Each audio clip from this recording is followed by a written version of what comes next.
Some of you may be in bed. Some of you may be elsewhere. So at this moment, I'd like to take a second to have everyone go around and explain what they may be doing as they're getting started for the day, and if you would describe your character. Pike, we'll start with you. Certainly.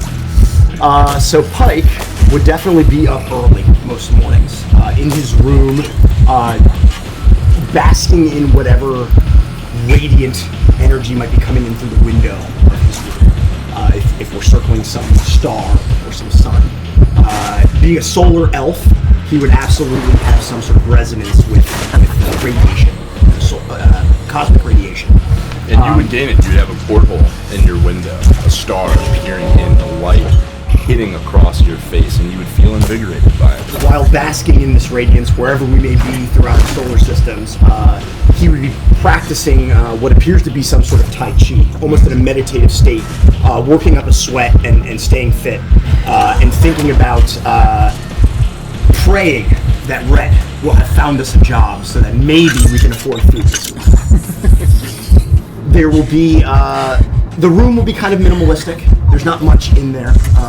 Doesn't really say much about who Pike is as a person. There are random personal effects here and there, a small music box on the nightstand.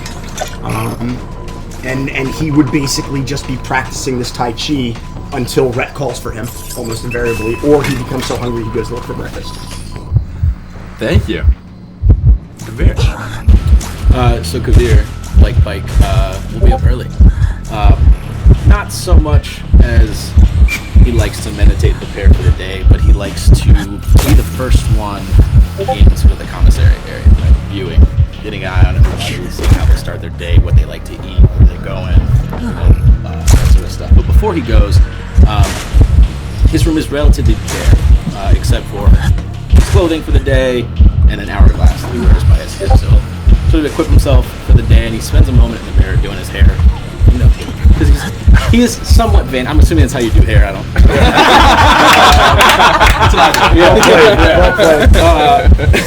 But he takes a moment in the mirror every day, and he looks at the tattoo on his chest, or the runes on his chest. It's the image of a clock, but not a clock that anybody can read. And he sort of just watches the seconds tick by, or the equivalent of what would be seconds tick by, as it moves, before he finally heads into the commissary. Thank you. Labouche. I wouldn't be the first to rise. I'm not sure I would be the last either. I would be somewhere in the middle. And Labouche, if you were to look into his room before he awakens, all you would see is what looks like a deflated suit, empty pair of boots, the actual body suit itself, just right on the mattress of the bed, and headless. And then on the floor, upside down, you would see this large bulb, a giant helmet with a globe of sort of transparent glass, or whatever the space equivalent of that would be. And inside Space glass. would look like, space glass. Space glass. Inside you'd see jelly-like substance, and within this green and yellowish strange goo, you would see clusters of cells and a pair of eyes looking out. That shape would eventually emerge and sploosh out the edge of the rim of the helmet, eventually covering the entire suit, making sure that it is totally clean before eventually sucking inside.